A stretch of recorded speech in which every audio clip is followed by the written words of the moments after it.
Hi, and welcome to the No Randoms Podcast, episode number 61. You got your boy Kev, you got your boy Shad, you got your boy Anton, and we are excited because this is a big episode for us, right? The Diablo 1 Deep Dive Edition.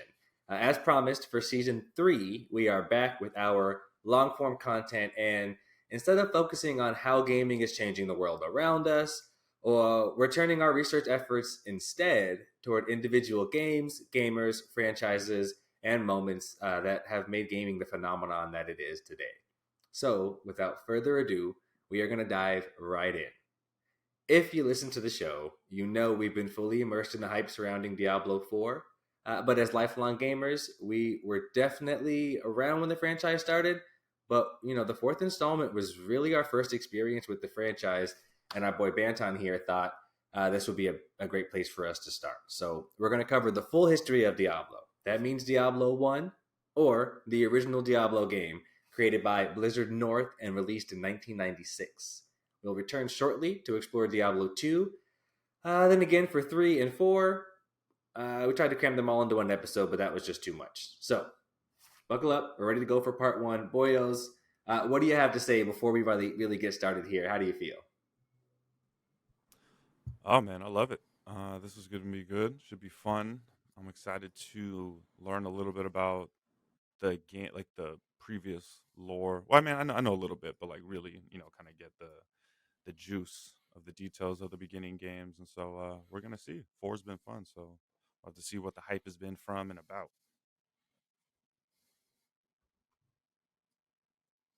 Chad, my guy? Honestly, love the game. Very nostalgic to me, but like for me, more importantly, this is my first deep dive with you guys. I know you guys have done deep dives before in the past, but this is like my first deep dive, and I'm really, really stoked to be a part of it. And yeah, I mean, aside from being stoked on the game, I'm just stoked to be doing this type of pod with you guys. It's really, really exciting for me. I think this is going to be our best, and that's. I think you make a really good point. I'm happy that you said that. I didn't realize this is your first deep dive with us. You have been an invaluable addition, so it's been a pleasure producing and creating this one with you. I'm hyped to get further into it. Now that we're getting a little bit of experience, right? I'm hyped, man. I've been playing Diablo 4 and now a lot of Diablo 2, as you guys know. So this has become, really close to my heart. And now I feel like I am an expert on the story. So again, without further ado, we'll go ahead and dive in. All right. So to start the story, we have to actually go all the way back to 1993. I was a whole 2 years old, and the top selling video games were Street Fighter 2, Mortal Kombat, just the original Mortal Kombat, and Star Fox, just the original Star Fox. Let's see, Sega Genesis was competing against Super Nintendo and the Atari Jaguar for console dominance. And this is when Diablo creator David Brevik met the eventual co founders of Blizzard North, Max and Eric Schaefer, working at a San Francisco based clip art company called FM Waves. As Brevik tells it, the clip art wasn't going so well, but they did get a contract to work on a game. So they hired him as a programmer to work on an Atari Lynx game called Gordo 106, the Mutated Lab Monkey. Times were tough, and the trio would frequently steal time away to dream about working somewhere that they felt had real vision. They could tell things were not going well at FM Waves, but they had talent. The company just wasn't so great at business, and so these guys knew they'd need new jobs soon. The company FM Waves folded shortly after the Gordo project, so Brevik actually made the jump to Iguana Entertainment, where the work was more challenging, but he had the job stability he was seeking. David's time at Iguana was instrumental in his development as a creative. His first project was the conversion of the arcade game Super High Impact Football from arcade to the Sega Genesis in just 3 months' time. He says about a month into the assignment, Iguana president Jeff Spangenberg came to him with the observation that he was not really giving it his best effort, and he challenged him to, give it a better try by asking him what he really wanted to do with his career. David says this is the first time he realized he could take this seriously and maybe make a real impact to the industry. As a result, David dove headfirst into the assignment, completing the conversion of Super High Impact Football ahead of schedule and under budget. its publisher, Acclaim, was so impressed that Iguana won a bunch more development work from them, including the legendary NBA Jam. All this momentum at Iguana earned them a string of hit projects, including what would become his first real creative project, right? Arrow the Acrobat, published by Japanese developer Sunsoft. For what it's worth, Iguana themselves would go on to become a legendary publisher, releasing hits like Batman Forever, the Turok series, South Park, and Showdown Legends of Wrestling. I was telling Shad, I remember the cartridge of the Batman Forever game. Like I can see the artwork still with the Riddler on that. I think it was the Jim Carrey Riddler. And of course the Turok series is legendary for many. Like these are games that we know. We went back to check out Anton, I'm not sure if you see it there. The loading screen from Turok. It does like the Acclaim Iguana logos, and I was like, oh my god. I remember those 100% the whole thing. All right, moving into the Condor Games era. That over here, man. It's, right? You remember that loading screen? For me, that was an N64 thing. I feel like Acclaim and the Turok games were all N64 for me. Yeah, I do. All right, okay. Back to 1993. Just as NBA Jam was becoming a hit and David was hitting his stride with Iguana, the boss, Jeff, got married and moved the company from the Bay Area to Austin, Texas. I guess his wife was from Texas, so he just, you know what I mean, had to make that move. Fortunately for us, David was not willing to give up his California lifestyle, so he stayed behind and again became a free agent. But this time, he had more than just talent and vision. He had made a name for himself, and he saw an opportunity. David called his artist friends Max and Eric from FM Waves, and together they started their own development company dubbed Condor Games, named for the old office code word they'd use to sneak away and dream about exciting future work possibilities. As they tell it, the team took a vote on the name, and while they all had different first choices, Condor was the shared second option, so they went ahead and locked it in. This is a very democratic team. It's interesting, but we'll see that theme continue throughout the story. Condor Games hit the ground running, receiving a contract from none other than Acclaim to work on 1994's NFL Quarterback Club for Game Gear, and another from Sunsoft's David Siller to develop Justice League Task Force for the Sega Genesis. So their old friends stuck around, right? These guys in the Bay Area that knew Brevik for his work, both Acclaim and Sunsoft went ahead and came back. Work for Condor around this time was steady enough to pay the bills, but while they developed these titles for hire, they would still travel to trade shows, pitching printed folders, like literally paper printed folders, of their best ideas in an attempt to get any one of their dream titles brought to life. But despite their best efforts, they faced rejection after rejection. And all this would change, though, at Winter CES 1996. Oh, yeah, this is some of the games they were working on. Awesome. So let's see.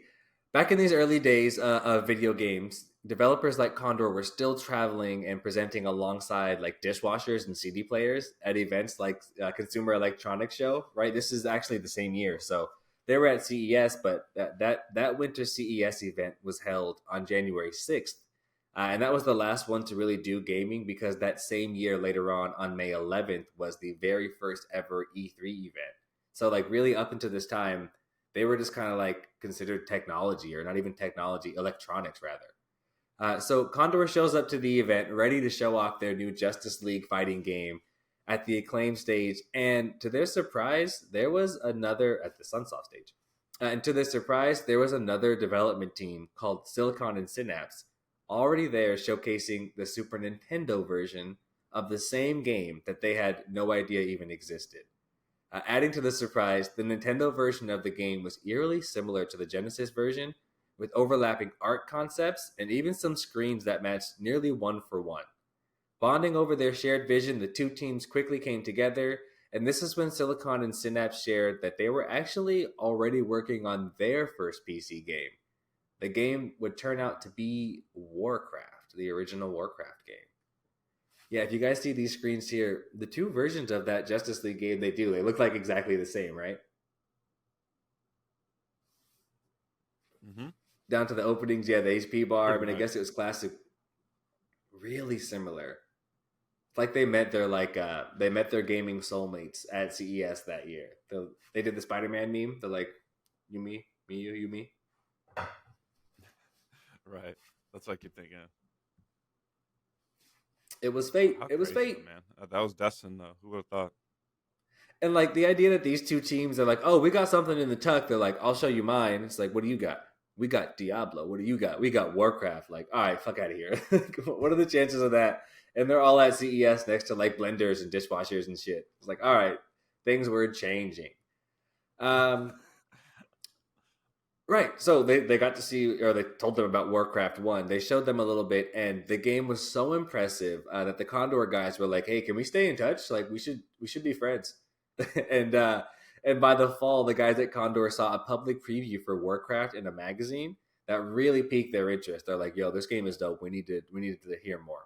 So David at Condor called Alan over at SNS and, got up to speed. He learned that they'd actually been bought. They briefly, this is something I didn't know even after the first pass. They briefly changed their name to Chaos Games. So they got bought. They changed their name to Chaos Games. Then they changed their name again to Blizzard Entertainment, and they were in the final stages of development for Warcraft. So like they had just talked. They met in January. They had just talked in February. By the fall, everything had changed. Like they pick up the phone and they're like, "Oh yeah, no, we were the same when we met at CES. We got stuff, like we got money now. We're buying shit now. Like everything seemed to have changed for them pretty quickly." So Brevik said his team was really into their game and offered to beta test it. I mean, that's a smooth move, right? Like, hey, this is dope. If you need some help, we'll play it for you. But they offered to beta test it. And as the two teams developed a rapport, he learned that Blizzard would actually purchased by a company called Davidson and Associates. Really interesting husband and wife company where the husband quit his job to like fund the wife's software talent. He ran it as CEO. She was president for years. They became the number one edutainment software publisher in the world. And this is back when we were still selling like boxes of computer programs, right? And as they were growing, they started looking to diversify their portfolio. Silicon and Synapse had won awards for their title Rock and Roll Racing, and kind of hot through that reputation. That's what caught the eye of Jan and Pat. Definitely Jan is the wife's name at Davidson and Associates, and they jumped on it. They made a solid investment. And what it turned out that they were actually looking to develop more games under the label, right? So Brevik jumped at that opportunity, like, oh, so you guys got a check, and they're looking to continue diversifying. I mean, you like us, we like you. We told you we have a game, right? So could we pitch it? Can we bring you our best idea? Alan was like, look, we're super busy trying to wrap up Warcraft. We just got acquired. We changed our name. We got new offices. We're busy. Give us until January, right? So they met them in January 96. They were like, give us until January of 97. This is in like October, November range. Give us, 8 weeks, couple months, and come on back. Give us a pitch after Warcraft comes out. And they were like, all right, bet, right? So the Condor guys had been pitching Diablo to anyone that would listen already, right? Lead producer Bill Roper said that the team's initial pitch, in a nutshell, was to take the excitement and randomness of games like Moira, NetHack, and Rogue and bring them into the future, the 1990s, with fantastic graphics and sound, which is funny, right? Looking back on the graphics and sound, it's the wild pixels. They had a printed pitch deck, which again, we have a copy of. Shad, I'm sure you'll show a version of that. Have you guys have seen that? Like the PDFs is like a scanned version with it's got the like 3-hole punch in the little paper where you can see they punched it out and bound it together to hand it out. Like, this is our idea for a game. It looked more like Dungeons and Dragons on paper, right? So they had been pitching it all over. They had that deck they'd take everywhere. But the general industry opinion at that time was that RPGs were dead and totally not worth the investment. In fact, the Condor team says they were rejected on the Diablo idea more than 20 times before they made it to the Blizzard opportunity. Kind of like the Beatles, right? Where they got shut down by everybody. Naturally, right from the initial pitch, though, the Blizzard guys loved Diablo. They already had like the same mind, right? And the two teams have been gelling well already since they had similar philosophies on development and shared game design instincts. So it seemed like a no-brainer for the two teams to collaborate. They signed a deal to work on Diablo in February of 1996, less than a month after the initial pitch. And things got moving really quick after that. with development starting just 6 weeks later. They were so excited to finally make their dream title, they didn't stop to think about what the best business deal was. So things got interesting for a little bit, right? The story never slows down. Um, they were so excited that they signed on with a $1.2 million development budget and just $350,000 all in for the company that had 15 employees. Quick, dirty math, that's $23,000 per person. And even in 1996, that's just not enough money for like anybody to survive on. Uh, so when it came to the bottom line, they were like, "Shit, what do we do?" The Condor team again found themselves looking for more side gigs that could they could win with their talent. And so, just quick side story. That's when they signed a deal with the console maker 3DO to make the game NFLPA Superstars. You can see how they rode that NBA Jam success and this NFL quarterback club success forward for years, right? And they earned $1 million for that one, solving their cash flow issues for the time being. As it would turn out, the 3DO system would never actually come out, right? They had to scrap the whole hardware, but the demos they created, right, the IP they created in that development process, they still owned. So it helped them transition into a major publisher that you guys should recognize, right? Ultimately releasing hits like Heroes of Might and Magic, Army Men, which I know, Shad, you don't remember, but that game was nuts. You guys didn't play Army Men? Battle Tanks, a throwback, not Need for Speed, the Need for Speed, the original. Myst, they put out Myst, and Street Fighter 2 Turbo, widely regarded as the best Street Fighter and the best fighter game of all time. So like 3DO, you guys should remember 3DO. They've got so many hits. They might not have been 3DO if not for David Brevik and Condor Games, right? These guys are woven into gaming history. So interesting enough, less than a year to the development of Diablo, the Condor team was again seeking some cash. You know what I mean? The money goes quickly, and they had decided they were open to an acquisition, which sparked kind of an unwilling bidding war between 3DO, who was enjoying great success, working with their dev talent, and Blizzard, the owners of Davidson, and Blizzard owners Davidson and Associates. You can imagine 3DO was like, hold on a minute, we can't let these guys get bought by somebody else. Once they don't need money anymore, we're going to lose our developers, and we want to keep these guys. That's how we're working so well. So like, fuck it, we'll just buy them. Despite offering more than twice the amount of cash up front, 3DO lost out to Davidson and Associates, and according to Brevik and team, the competition wasn't even close, right? He said that DNA, Davidson and Associates, DNA had cash, but more importantly, they were gamers, right? They had Blizzard, they had Heat from Warcraft, and they felt like they would allow the team at Condor to bring their vision to life. You can imagine when you're looking, it's like looking at the label, right? And there's a band signed to this label and you love the music they're making. It's like, okay, I know the execs over there are letting them be artists, right? So where am I going to sign? The place where I know they're going to let me be creative, right? So they were like, honestly, even though you've got double the cash, we'd rather risk it a little bit so we can be the creators that we know we want to be. So let's see. They lost out to Blizzard. They ultimately signed to Davidson and Associates. And since Brevik and the Schaefers were never actually in love with the name Condor, remember it was all their second choice, the three parties agreed to rename the Condor studio Blizzard North. And the original Silicon and Synapse / Chaos team / Blizzard team would now be called Blizzard South. Blizzard South was down in the LA area, and Blizzard North is up in the Bay Area. So it made sense.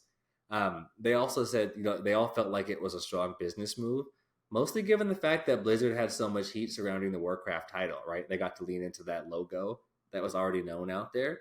So interesting. They had some really bad business moves in terms of bottom line, and some really great business moves in terms of like overall vision direction and like, where do we go from here? All right, quickly pausing just to discuss. Shad, what are your thoughts on kind of this run up, right? Kind of a crazy run for David Brevik and team. Yes, two things. First thing, where it talks about like what I guess what the original deal was and how like 15 employees essentially would get like 23K per person. They must really be about it. They must really love what they do, because I don't think they were all getting that. They probably got significantly less than that. But for the fact is, they did it for the love, and that's really dope. And then the second thing is, I think it'd be dope to make like a movie out of this, or some sort of like I don't know, maybe like Guy Ritchie style film where it just shows the creation of all of this, because it's very like pass and go kind of thing. You know what I mean? You're like, he did this, then he did that, then they met up with those guys, and then those guys fell in love with each other because it's like a match made in heaven. And now it's just north and south. It's like, can we get a West Side Story video game or something, or like documentary movie? I don't know. Mad Forrest Gumpy, right? It's like, okay, and then It's they were not as there big. too. It honestly kind of reminds me of that movie, or was it the show Air that came out Yeah, on yeah. Amazon with like Nike when they took the risk to sign Jordan and create like the shoes, and everyone was like, well, why are you going to invest in this kid, and let alone why would Michael choose them, because they weren't the Nike who they are. It was just a lot of like, who knew that it was such big players at the time, because they hadn't really, I guess, proven themselves, I guess would be kind of fair to say. But now knowing what those collaborations were, I mean, it's one of the best in their fields. So I don't know, it's just funny to me how the persistence and the vision of some of these people, like like you said, Shad, even though, like, I'm sure they had proven themselves, you know what I mean? Like, these were guys that won awards. I mean, they obviously were like an established gaming company that had success in that field, but yet they were still being met with like, like still hurdles that they had to prove themselves. So the fact that they stayed with it and then ended up even then still folding, giving up their name to kind of be acquired, and still kind of, let some of their guard down or some of their visions down just for the bigger picture is cool, man. Just especially to see where it is now. I think that's all. Like you said, that would awesome be a good show, man. That power to them, man. Persistence. I'm happy to hear you say that. I had like kind of two takeaways. One of them was what you said there that really takes us into the next stage so well. It's like David Brevik, despite having this vision the whole time, and their team at Blizzard North and the full team, the full Blizzard, Blizz No, Blizz South, all of them, they they had passionate opinions, right? They're artists, they're creatives, but they also compromise. Like, I don't know, Shad, we come from music, right? The way these guys compromise is incredible. There's so many times, and we'll get into a few where they were like, nope, not doing this. This is not going to happen. And then they were like, all right, actually, sure. I got like, you made a good point. Sure, we'll do this. And they're really democratic, even with like, what do we name it? It did. It felt like destiny, right? You're saying all these crazy people came together. And just like Air, when it's like Jordan's involved and Sonny Vaccaro's involved and Phil Knight's involved and Tinker Hatfield and all these guys that would go on to be incredible that happened to be at the same place at one time. You know what I mean? Like they happen to be intersecting as they're young and they're visionary and they're ready to stay up late, like just the idea that all, and it goes deep. I skipped a ton of stuff, but there are so many people that walked in and out of these offices or worked in this area that would go on, because they're not only creating the future of video games, they're creating the future of the internet and technology. So their buddies were creating like what would become, that'll come up in our next one, the guy that created Hotmail, like the people that would create some of these fundamental, right, America Online and some of these major services that would change the way we do things forever. So it was just it was an incredible time for them to be out there and creating the way they were.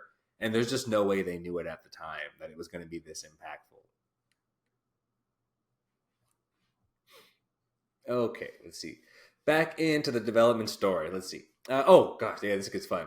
So Breivik's concept was a personal computer game inspired by the Ultima games and built on a concept similar to Rogue and the roguelike genre, but also early gaming and cultural influences like Dungeons and Dragons, Lord of the Rings, Telengard, which I have no clue what that is, the original Legend of Zelda, XCOM, and even Doom. But he wanted to improve the technology and player experience by reworking core concepts like how long typical role playing games would take to actually get into the action. Right? He's like, I can't be creating a long backstory. I don't want it to be 50 clicks before we get in there, right? I want to smack some monsters. Creating an expansive and randomized loot system called the Loot Lottery that developed that addictive nature of the game, moving toward real time action and away from the stat heavy, turn based gameplay of earlier computer RPGs, introducing multi classing where every class could do every action with no restrictions, and creating a modern and cool interface that mimicked the directness of console games. If that sounds rather complicated, that's because it is. Brevik technically started work on Diablo when he was still in high school. so he had plenty of time to work on the complexities. And as a passionate lifelong gamer, he was able to borrow from a wide range of incredible resources.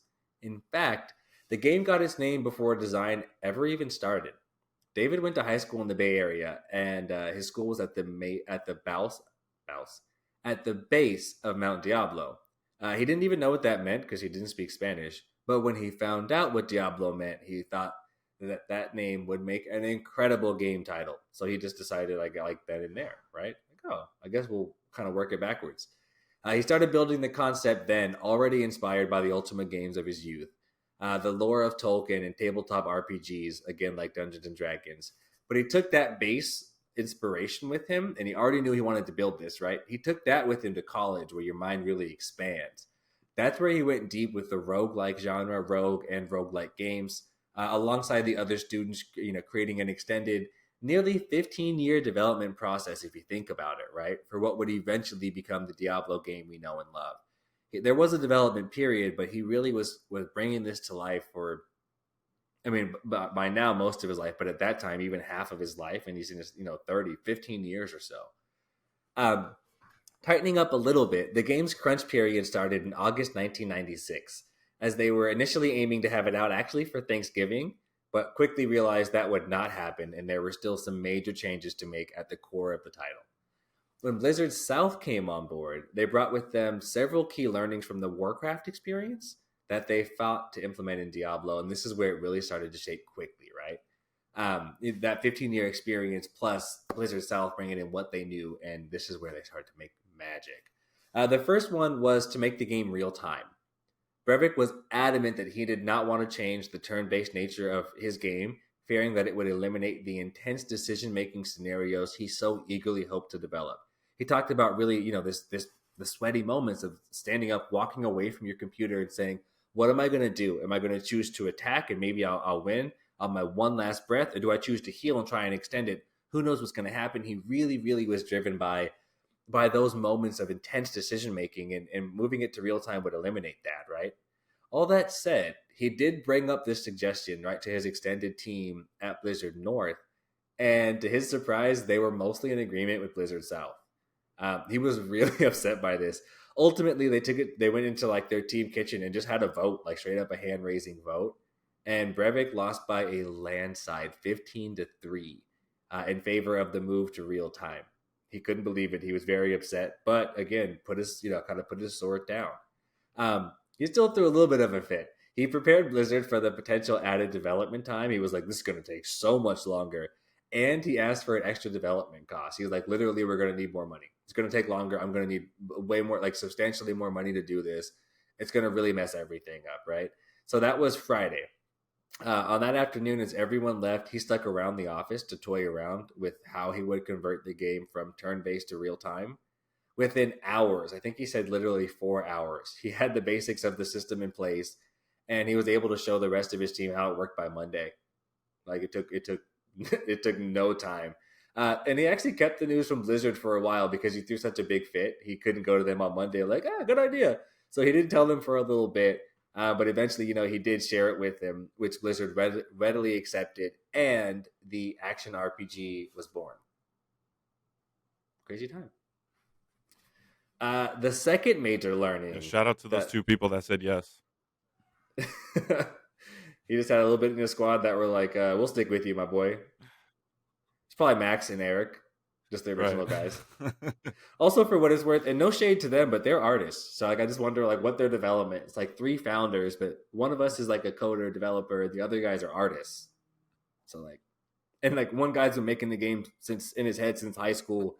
It feels like it's his game. Like there's 3 of them that founded it, but it just feels like as much as anything ever, this is one guy's like, this is my shit. Right. Here we go. The second major learning Blizzard South introduced came around 8 months before the planned release of the original game. And I just zooming out, I know I'm like hitting dates on the timeline. This timeline is crazy. Like we've gone from 93 to 96 already, but like almost month by month. Like they have been so busy. And so the timeline that is 1996, like they technically were at CES in January '96, and the game came out in late December '96. So like all this happened in 1 year. Also, David had his wife was pregnant the whole time. I think his firstborn was born late in January, but she was due in December. So like, what the fuck this time? It's just a crazy time for them. So either way, as they're developing Blizzard's, let's see, 8 months before the release. As Blizzard South were finishing up Warcraft, they realized they did not want to rely on existing online gaming services like Total Entertainment Network for matchmaking. While Blizzard North finished up Diablo, Blizzard South began development of the Battle.net system we still use today. That's crazy to me. According to Brevik, when Blizzard South came up to check in on how Diablo's multiplayer code would fit with Battle.net, they discovered that Diablo actually had no multiplayer code at all, since Brevik and the Blizzno team just didn't know how to do it. So they just were like, I know that's mandatory. We don't know how to do it, so we're just like not going to do it. These teams were interesting in the way that they're just like gamers at heart. This comes up over and over again where they just like did stuff. It's like, all right. So either way, Blizzard South was like, whatever, we're going to figure it out. They ended up actually sending employees up to Blizzard North, including this guy, Mike O'Brien, who you should look into, fucking legend. At that point, to write the multiplayer code in for Diablo and make it interface with Battle.net over the last just 6 months of development before returning to work on, you guessed it, this third other random title they had is kind of in development. You know, they got Diablo, Warcraft, Warcraft 2, and StarCraft. Fucking nuts. These guys were on such a run. some more hijinks ensued. Perhaps the final major Blizzard South contribution came in at the 11th hour, courtesy of the cinematics team. And again, we talk about teams just like doing stuff. Maybe this was their get back for Blizzard North just not doing the multiplayer thing. The Blizzard North team was surprisingly hands off with the cinematics of the whole game, having written the story and trusting their partners to follow their overall direction. Again, Brevik wrote this story and had this idea in high school. Like, they knew what they were going to make. The other guys had Warcraft and StarCraft. You don't need to take our game. Like, they knew what the deal was. Right before release, however, the cinematics team revealed the now iconic ending of the game, which we'll get into, to the Blizzard North team, and it was not at all what they had initially sketched out. Like, they just changed the ending of the game. It's like, hold on, what the fuck? Brevik was absolutely like, as mad as he's been. There's 3 key times, like, right, changing from to the real time, and to cut 2 others, counting this one. There's 3 times when he was super big. This is maybe the second worst. This is second worst because the next one's coming up. He was pissed. But it was too late, right? They were out of time and there was just no option. There was no option. That it was kind of sneaky what Blizzard South did, but there wasn't enough time to change it. It's just, it was going to be what it was going to be.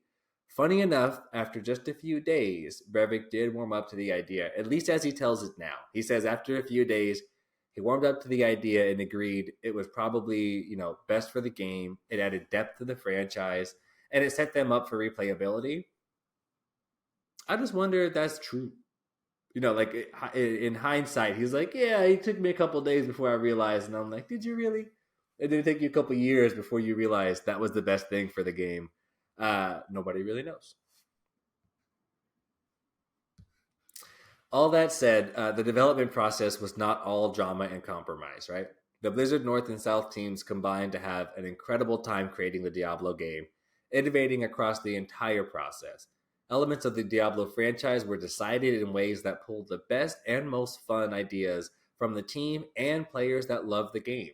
For example, the legendary character Deckard Cain, known for revealing the Diablo lore to players in the first 2 installments, actually received his name from a magazine contest and was chosen simply because it sounded coolest. They don't know where it came from. They don't know if that's a real guy out there somewhere. If it's someone's dog's name, just, all right. Additionally, a major game change was implemented just before the final product shipped. The Blizzard teams together hosted an internal contest where the first employee to kill Diablo would earn $100, right? Get that big bonus because they were broke. And it was only then that a built-in bug was discovered, right, that would allow players to easily kill any boss in the game. There was a spell called Blood Exchange that would permit players to swap their HP with the demon they were fighting. So, of course, the employee that won used this on Diablo and killed him in no time. and that feature was immediately removed, and the employee was immediately $100 wealthier. But like, right before they shipped it out, they're like, oh, that kind of undoes the whole point of the game, right? So they leaned into their core of everybody has good ideas. We're all gamers here, and they really leaned into, let's make the best of it through everyone. So Blizzard North, Blizzard South, even the just players of the game that were excited for it literally contributed to the game and hit on core elements that made it succeed, right? There are core elements of this game that made it special, and they came from contributions everywhere. It's like this game it was built over so much time and so many people. Okay, going fast, let's get into some pre-sale hype.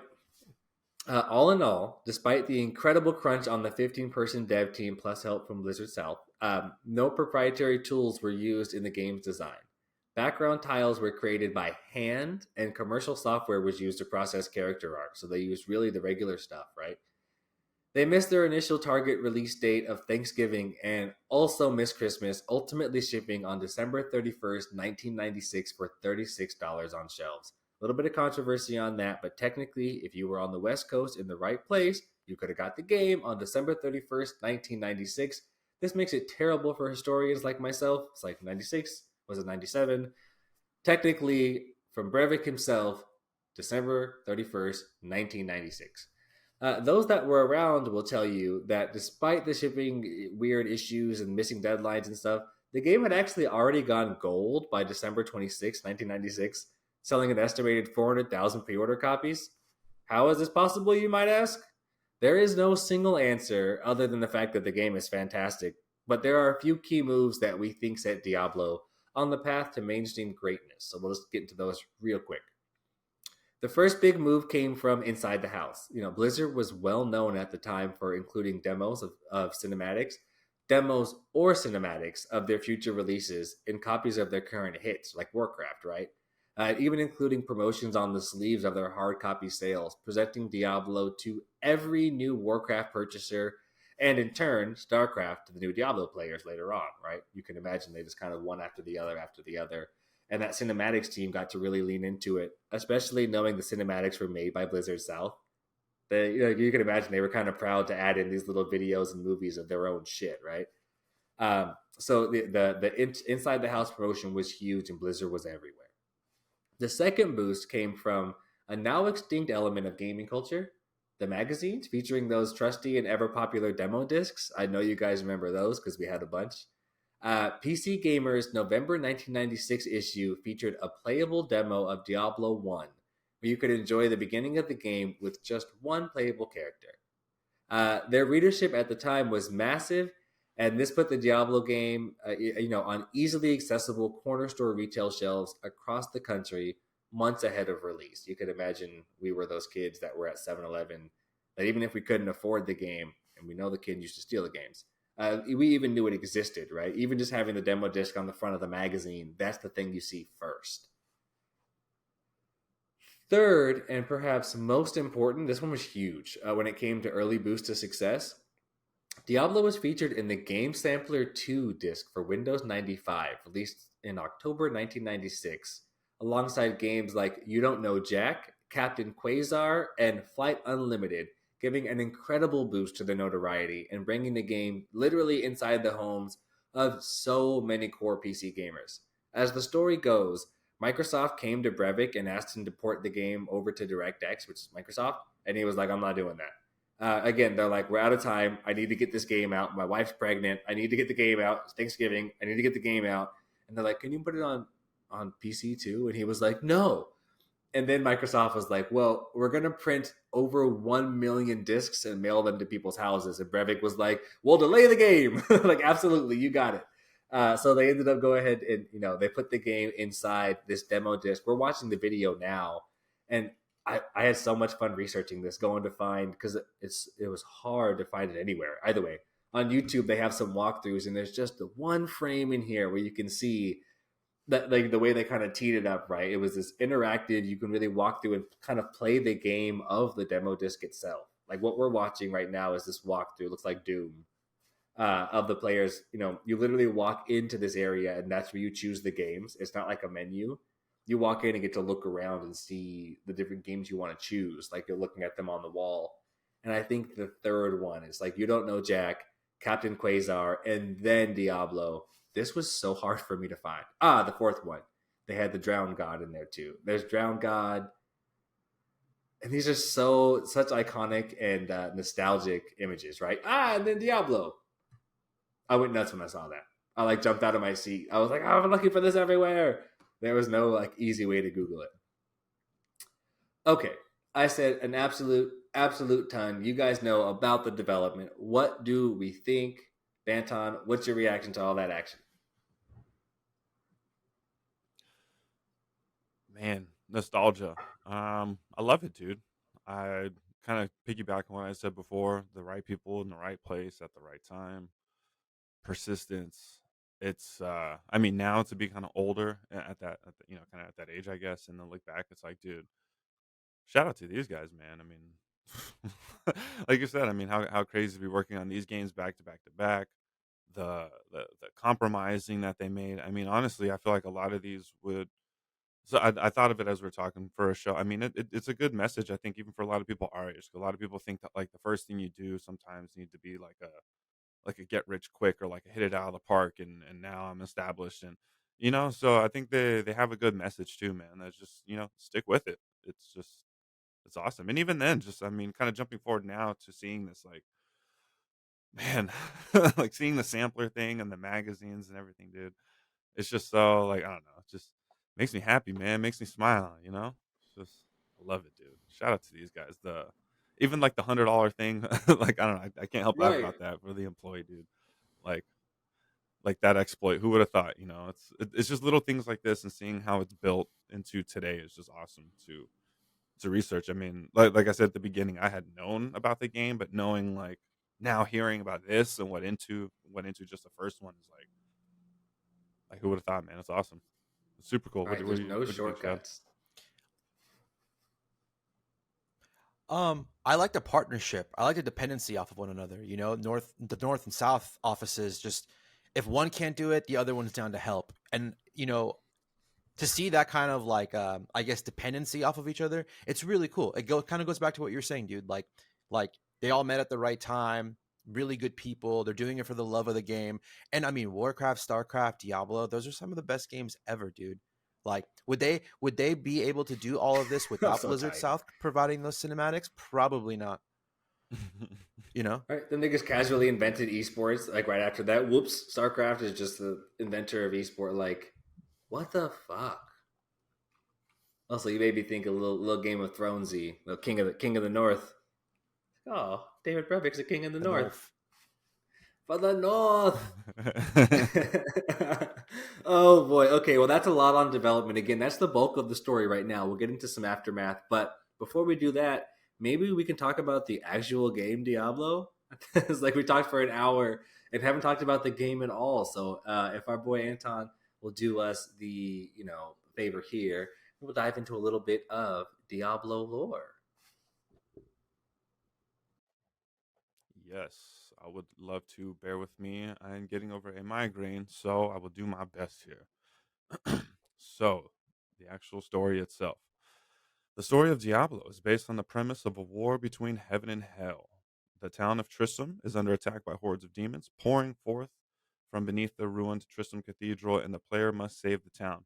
As the player delves into the network of labyrinths with the dungeons and later on the catacombs beneath, which in turn are followed by the caves further deep down, he or she discovers more about the demon Diablo, who is residing in the final level of hell, which lies further even beyond through large tombs, which are found throughout the levels. Eventually, the player reaches the lair of Diablo himself and must kill him. Diablo, who is an incredibly powerful demon, is the Lord of Terror and one of the three prime evils of hell, who has been imprisoned with a soul stone and buried in the caverns deep beneath the town of Tristram centuries ago by ancient people known as the Haradrim. Although his imprisonment wasn't meant to be eternal, Diablo worked tirelessly to corrupt his soul stone, eventually overpowering his prison. Diablo received help from the thoroughly corrupt Archbishop Lazarus, who had been turned into his loyal servant. However, in order for Diablo to actually manifest himself in the mortal realm, he needed a mortal vessel to house his spirit. Diablo first tried to possess King Lorik, the local ruler of Tristram, but due to his weakened state and the strong will of the king, Diablo failed to gain full control. Therefore, the demon abandoned the king, which in turn left the king crazed and senseless. My God, was going crazy. Lazarus then kidnaps King Leoric's younger son, Prince Albrecht. He then leads him into the catacombs where he inserts the demon soul stone into the prince's forehead. This allowed Diablo to possess and warp the prince, thereby attaining material form. Diablo may have a body now, but he is far from his full power, so he bides his time and summons countless hordes of demons infesting the entire underground complex, gradually turning the region into an outpost of hell. And we should have this video up, so you should be seeing all this too.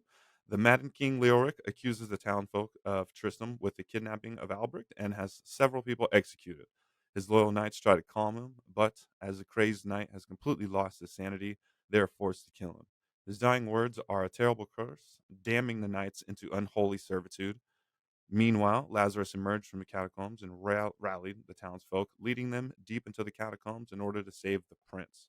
This turns out to be a trap. Instead, Lazarus lures and leads them to the lair of the butcher. Many other townsfolk are slain by the demons. Afterwards, Lazarus flees deeper into the underground dungeon. Demons appear in the countryside as the Lord of Terror regains his strength in the in the very heart of the labyrinth and prepares, biding the time when he would once again emerge to seek out his brothers, Baal and Mephisto, and free them all as well. It seemed to only be a matter of time until the three primevals gained dominion over the entire mortal realm. This is where the protagonist comes into play, as he or she fights their way through the 16 levels of the dungeon to face Diablo. They encounter various monsters, quests, tomes, scrolls, weapons, and other miscellaneous items. By the end of the game, the hero removes the soul stone from Diablo's head, being that of Prince Albrecht, that is. To the player's surprise, Diablo begins to melt away, revealing Prince Albrecht's body underneath. The hero then pierces his or her head with the soul stone, attempting to contain the Lord of Terror himself. However, the end of the game the end of the game hints at a darker outcome. The final scene depicts the hero swathed in a shadowy hooded cloak. The closing words are foreboding. The soul stone burns with hellfire as an eerie red glow burns your vision. Flesh, fresh blood flows into your eyes, and you begin to hear the tormented whispers of the damned. You have done what you knew must be done. The essence of Diablo is contained for now. You pray that you have become strong enough to contain the demon and keep him at bay. Although you may have been fortified by your quest, you can still feel him clawing his way up from the dark recesses of your soul. Fighting to retain control, your thoughts turn toward the ancient mystic lands of the Far East. Perhaps there, beyond the desolate wastes of Aranok, you will find your answer, or perhaps salvation. Man, that's a lot. That's some good stuff. Kevin, what do you think about this lore, man? What, Yo, they knew what's your they knew thoughts? how to set this shit up through like I don't know. So many games nowadays try to solve it through like the graphics, or like the way that the gameplay, whatever. They didn't skip that, but they just hit the story like nail on the head. They took the most classic story ever, like good versus evil. They built it on a concept that made sense, like a never ending, like a labyrinth. It's all so basic, but so rich of story, right? And then that touch, like we talked about, that Blizzard South added without ever clearing with them, that touch at the end where the protagonist, the character, the Yeah. player of the game becomes Diablo at the bottom of the dungeon. It's such a genius way of, right? It's like, it's very old school. It's like a Dungeons and Dragons game that's built to be sold once and played over and over. It was such a genius stroke that, like, the after everything we talked about with this game, does it work the same way if they don't hit this very fine point, right? If they don't nail it just this way, the story of the game is so much different. But this really set you up to come back, and as we'll get into at length, it really set the scene for the extended story. So I thought the lore here was fantastic, and I mean, you guys know it was good enough that it got me to go play the game. Like, graphics be damned, it's just fun. Chad. Honestly, I think what's really impressive is this a precursor to like the lore from World of Warcraft and the lore to StarCraft? Because this essentially is like the prototype. You know what I mean? It's a prototype that never stayed a prototype, and that essentially turned into a real fucking thing. Like we have what Diablo 1, 2, 3, Diablo Immortal, Diablo 4 now.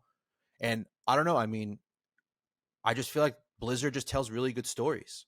You know what I mean? When it comes to fantasy, when it comes to all this, they just know how to tell a really good story. And the fact that it's so original, coming from like Brevik, I think that's powerful. I think he created something big. I mean, do you think at the time he would have realized that we were going to have a Diablo 4? Probably not.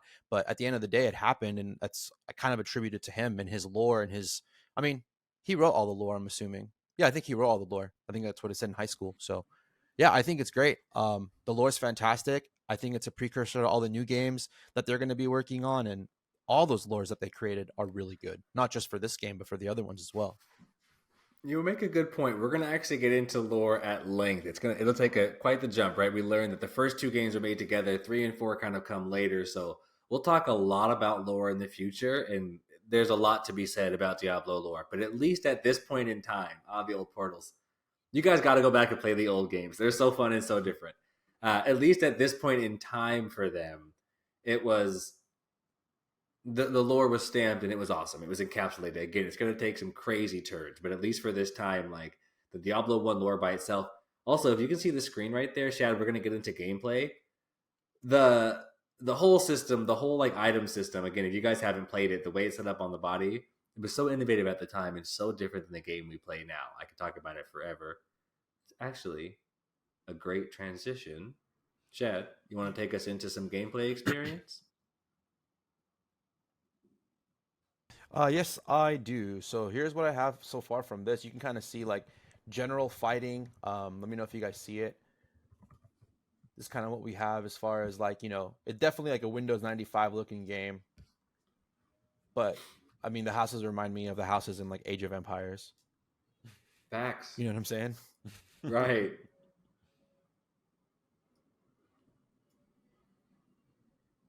It's nostalgic, but it holds up. Even that like Windows 95 demo disc thing was dope. Question. I wondered if they have. I just realized the three primevals. I wonder if they Hmm? created that from like the three creators. They did, Ooh. or is that? I I don't don't know. know. I've I'm never seeing heard Oh, like that. is David that's Brevik cool. supposed to be like Diablo, and then like the other two guys are like Mephisto and Ball. You know what I mean? Who again And then they just in created a this one, they're game not even around that. talking about Mephisto and Ball. I could see that. I could see that. Yeah, I thought it was cool. Like after playing four as a starter, and I was like, who the fuck is Mephisto? I thought that was Diablo at first, and then I was like a newcomer. Right. I was like, oh shit, this nigga's in it. I'm like, wait, that's not in it. I'm like, wait, who the fuck is this guy then? Oh, that's his brother. Oh, but these niggas all hate each other, but they low key feed. Oh, okay, dope. The prime evils and the lesser evils and like we're gonna talk for a long, long time. Shad, you ready to slide us into this the game section? Pause. And yes, I am. So one thing Fast we're gonna forward. start talking about a lot of the gameplay, a lot of the classes, and we're gonna go ahead and jump right into the gameplay. The dungeons levels are procedurally generated with themes for each level. For instance, the catacombs tend to have long corridors and closed rooms, while the caves are more linear or more non-linear. The players are assigned a random number of quests for several tiers. These quests are optional, but usually offer powerful, unique items as rewards and help to level up the character and/or reveal more of the backstory. The final two guests are mandatory, or quests are mandatory in order to finish the game. Jumping on into the classes that they offer, Diablo has three classes: the warrior, the rogue, and the sorcerer. Each class has a different level of assigned attributes along with a unique skill built through a skill tree. Each class is capable of using almost all the same items and spells, in contrast of later titles in the Diablo series, which have class specific items and spells/skills. However, the limitations in the attributes for each class reward play uh, sorry, I apologize. The limitations in the attribution or in the attributes for each class reward play that utilizes them efficiently. For instance, the warrior's low maximum level of magic prevents him from learning the higher levels of powerful spells like a sorcerer. Instead, the warrior is best suited to melee with a faster weapon swing plus a critical strike for bonus damage. And I guess getting into the three different classes more specifically, the warrior class, the most physically able of the three classes, the warrior is a close quarters fighter and can generally take the most physical damage. The warrior's primary character attribute is strength. The warrior starts with the skill to repair objects in his possession at the cost of overall durability. Moving on to the rogue, a master of ranged weapons. While not as strong as the warrior, the rogue is very effective at attacking enemies from a distance with the bow. A jack of all trades type of class, the rogue has higher magic than the warrior, so she can better make use of spells. While she fares better in melee than sorcery, the rogue's primary character attribute is dexterity. The rogue's unique starting skill is the ability to disarm traps. Finally, that leaves the sorcerer, a spellcaster being the most physically weak of the three classes, but can learn the most spells at the highest level. The sorcerer's primary character attribute is magic. The sorcerer's unique starting skill is the ability to recharge spell staves at the cost of lowering the maximum number of spell charges that the staff can hold. In the expansion set, Diablo Hellfire, the monk was added. The monk is proficient at melee combat with the staff. Two other classes, the bard and the barbarian, were unfinished but remain hidden characters in the expansion pack, Diablo Hellfire, and could be enabled using a hack. Finally, this leaves the multiplayer. Multiplayer was available for up to 4 players. Multiplayer character states were saved periodically. Players can either be aggressive towards or play cooperatively with other players. Players can connect direct connection, modem connection, BattleNet connection, or IPX network connection. What do you guys think about the classes? Definitely see it in a lot of different games nowadays, other than Diablo. And like they were surprisingly rich for the Yeah. time. That's as I'm looking back, really deep and really fucking hard. Like this playing Diablo 2 is like the game was so not that it's easy now, but it's like easy now. Like you can just pick up and play it now. There was so much to know in the first ones. Again, the classes were really deep. Anton, would you think? Yeah, I love it. um, I want to see how they could bring some of these forward, especially with the game now. I kind of getting ahead. I know that they just announced with the new season of Diablo 4, the new build that's supposed to come. It's like some sort of like blood mage or something or another. But I don't know. I want to play with some of these. I wish they had a lot more to kind of mess around with. It's Like the mock sounds cool, but it's definitely ahead of its time, I think. it's hard to, and I want to talk about the skill tree for a second, but it's hard if you have. I really challenge you guys to play like just as overall gamers. Go check it out. I think you're both gonna love the game. It's really hard to explain how different this is than Diablo 4. Like it's so like simple things again. Like even it's a silly random thing, but you have that like map, your little like your inventory.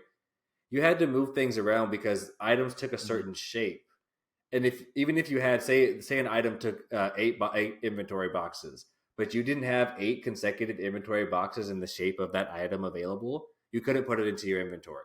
You had to go and literally sort your inventory to make space for items that were shaped a certain way. Like it was so, and David talks so much about how he wanted to make the game less cumbersome and he wanted to make it not so overcomplicated. It's so much more complicated. You know, they're talking about how in depth it goes. So that's some of the smart decisions they made is like because the characters are so deep and because the skill trees are so deep, they went let's only make 3 characters. Like we can't afford to make. They were going to make 6, I think, initially, and they're like it'll just take us forever. Like the character builds are so deep, but they had to make the compromise kind of there. But as you can see, they had ideas and builds for some other ones. Um, Interesting, and I can't believe I didn't add it to the notes. I don't know where that fell out because it's so important. I'm happy we remembered. One of the things that David essentially invented, he borrowed the concept from games like Civ 6 that had the technology tree, but Diablo is the game that invented the skill tree, right? So going through them where they can learn and build these skills, build on themselves. And again, the skill tree, it looks so much different than it does now. In Diablo 4, it's a true tree that's built out. It's kind of beautiful. In the old games, it's a lot more mechanical. But either way, you know, that's a concept that we use in every game now, from Diablo to FIFA and like Madden and stuff like that to learn the skill trees. Another one of those core gaming components that was just invented on the cutting floor with this Blizzard team. Crazy time. Yeah, All right, you guys that's ready what I to mean. It's get like back? it's crazy. Yeah, let's jump All into right, it. so much happened. We'll get back into that story. We're going. It was good, but ton happened. Now you know a bit about how we got there. You know a bit about how the game came to life and what the experience was like. You've seen it a little bit. So what happened after it actually came out? Buckle up for mad numbers. You guys will know. I cut this down significantly. It's still a lot of numbers and a lot of reviews. Hang in there with me. Blizzard's initial sales estimates for Diablo were modest, thinking that if everything went well, they might sell 100,000 copies and just get to keep making video games. Of course, as we already mentioned, the pre-orders alone surpassed 400,000 units by mid-December, at which point the game was only set to launch with a shipment of 500,000 units total. So Diablo was in a good problem. They debuted at number one on PC Data's monthly computer game sales charts for January 97 and held the position for another 3 months before being displaced to number two by the Star Wars title X-Wing vs. TIE Fighter. Diablo remained in second place all the way until September when it dropped to fifth. It exited the top 10 that October. In the United States, the game was the highest selling computer title for the first 6 months of 97, and its worldwide sales surpassed 750,000 copies by June and 1 million not long after by late November. It was declared the United States' fourth best-selling computer game of the year by PC Data and continued through the first half of 1998 as the United States' 14th best-selling computer release. At the time, Jason Ocampo of Computer Games Strategy Plus called Diablo one of the chart's perennial inhabitants and compared its longevity to that of Myst and NASCAR Racing 2. Diablo's global sales reached almost 2 million units by September 1998, and GameSpot's writer Deslock hailed Diablo as an undisputed commercial blockbuster. Ultimately, the game sold over 2.5 million units by mid-2001, taking the world by storm and dominating charts from the US to Japan and Germany. Diablo didn't just sell well, it also received heavy critical acclaim. With an average rating of 94 out of 100 on Metacritic, most praised the game's addictive gameplay, randomly generated dungeons, superior graphics, moody musical score, shout to Matt Ullman, and great variety of possible magic items, enemies, levels, and quests. Again, that loot lottery made it really addicting. No two adventures were the same. This last aspect was noted by GameSpot editor Trent Ward in his review. He said, similarly, although a set number of monsters is included, only a few will be seen during each full game. This means that players going back for their second or third shot at the game will very likely fight opponents they haven't seen before. Talk about replay value. These guys were so far ahead of their time. Reviewers commonly cited the online multiplayer aspect as one of the strongest points of the game. Again, what is this game if they don't have that BattleNet come through at the last minute?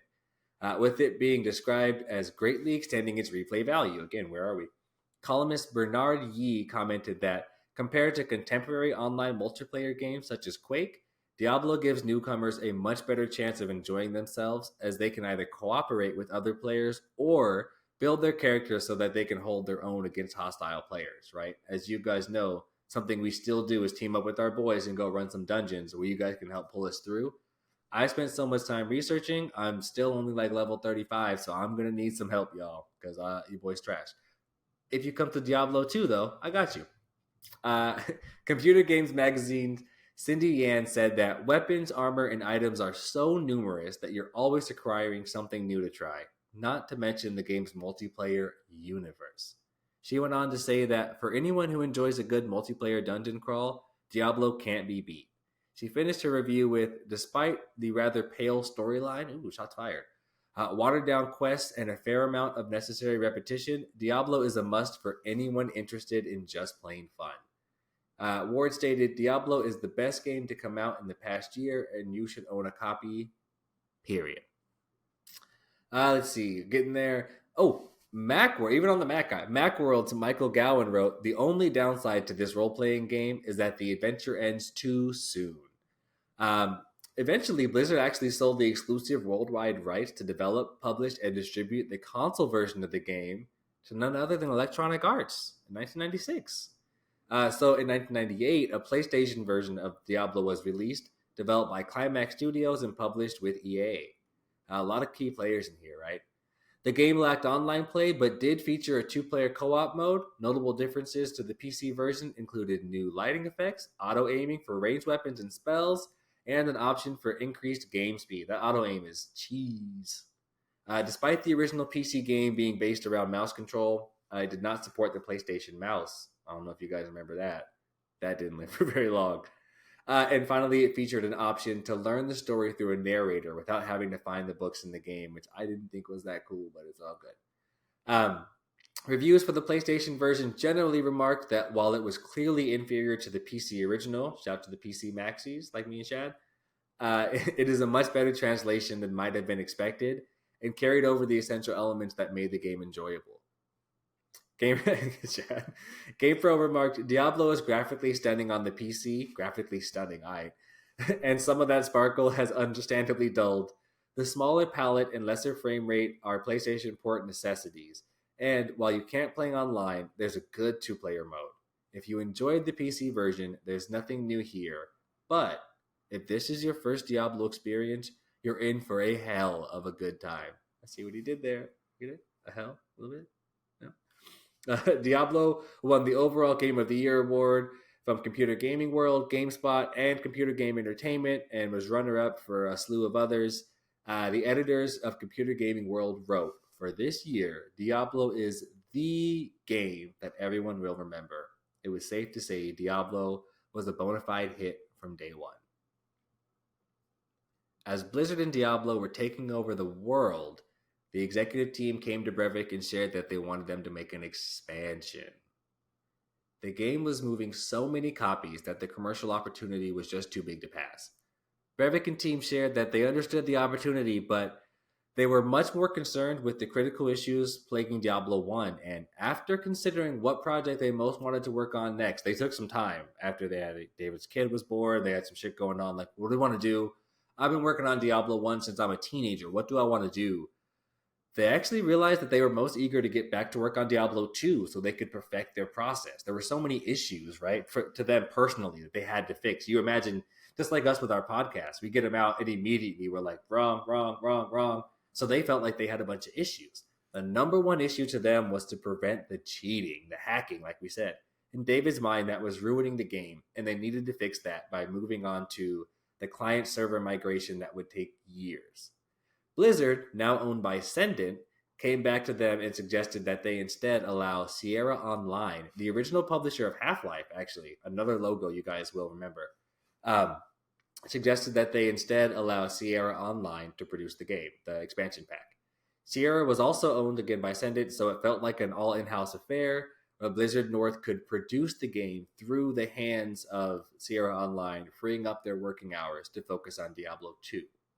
I mentioned to you guys earlier there'd be maybe 3 key times that Brevik was furious and that we hadn't got to the big one yet. This was the big one, right? So Brevik and team agreed, and they began sending their notes on the Sierra Online Hellfire expansion designs immediately. As the project went on, the Sierra Online team ignored the Blizzard North feedback. They didn't take any suggestions. It came down to the end, and Brevik said, we cannot publish this version of the game. It is not in line with our vision. Not just technologically, but the lore doesn't fit with our vision. This is my game. I've been creating it my whole life. There's no way we're going to do this. Ultimately, the team at Blizzard moved forward, publishing the Diablo Hellfire expansion on November 24th, 1997. Brevik was furious, but they knew he was so involved with Diablo 2 that he was not likely to leave his project, right? Diablo 2 was his expansion, really an attempt to perfect Diablo 1. What are you going to do? You're going to give up your baby project over this? This was perhaps the first, but would not be the last time friction grew in the Blizzard camp and jobs were ultimately lost in the aftermath. And this, boyos, feels like the best time to stop before handing off to our next episode, the No Randoms podcast, Diablo 2 Deep Dive. Thoughts? Chad? Anton? Chad? You go first, boy. Are we excited? What do you think? Yo, What twists and turns? I'm super excited. Like I said, I love the way everything is. It's kind of like a movie to me, like a really nice HBO TV series type of thing. But this man, Dave Brevik, man, he I don't want to say he's like short fused because he has things to legitimately be mad about, but he's pissed. He's flaunting. He's like, no, I'm peacocking. You're not doing this. I like that he stands his ground. I'm just like, okay, good for you, bro. I don't know. All I right, she like got it. I like the hot. guy. I like the guy and what he does and the team. What He's the about you, man. Manzon? What do you think, bro? Anton. Nah, man, I'm with you, bro. I need a hashtag Team Breivik going for this, man. Yo, where's this? I mean, just like you said, bro, he stuck with it. He had his vision, and I'm happy he did. Motherfuckers were trying to just like, nah, we're gonna go ahead and do this instead. And he's it's like, come on, man, what is going on here? But nah, he had his vision, and I mean, he played the long ball with it too. I had no idea this much went into a video game or making a video game, or it kind of makes like a different appreciation. I feel like this is why whenever someone's like, oh, it's just a video game, it's like, yeah, but you don't know what the fuck it took. Like, it's like, it's not just a video game. Like, there's a lot. Like, this is so nah, man, My I love man's it. I had vision. no idea that this was, you know yeah, I mean, I like I said when we first started, the Diablo 4 even came out, I wasn't even excited for it. I didn't even buy it. I think like Shad bought it, and I was like, "Yeah, let's check this out." You know what I mean? Let's see what this game is like. And then now to hear, to play 50 plus hours on the first one on four, and then now hear the deep dive on it. It's awesome, man. It's a dope franchise. I can't wait to get into two and see what happens after this. What did David do? What skeletons he got in his closet? This man killed somebody. I know he did. David, if you're hearing this, bro, please come and join us on our pod, which we know you are. We know you're listening right now, bro. But yeah, if you have some time, bro, come let Kevin Graybeard interview you. Games. Come on, Come dog. We're on. gonna talk a lot more about David Brevik. It's crazy. Like, I mean, for a lot of people in the that are Diablo, fanatics, the it really starts at Diablo 2. Like in terms of when people say what are the top 10 games of all time, it's rarely Diablo that is it's Diablo 2 that's considered the best. And now you guys maybe understand why, right? It's the same team coming to perfect their process. At the last minute, they went online. They're like, what would it be like if we had a chance to plan for that, right? At the last minute, they made it an action game. It wasn't turn based.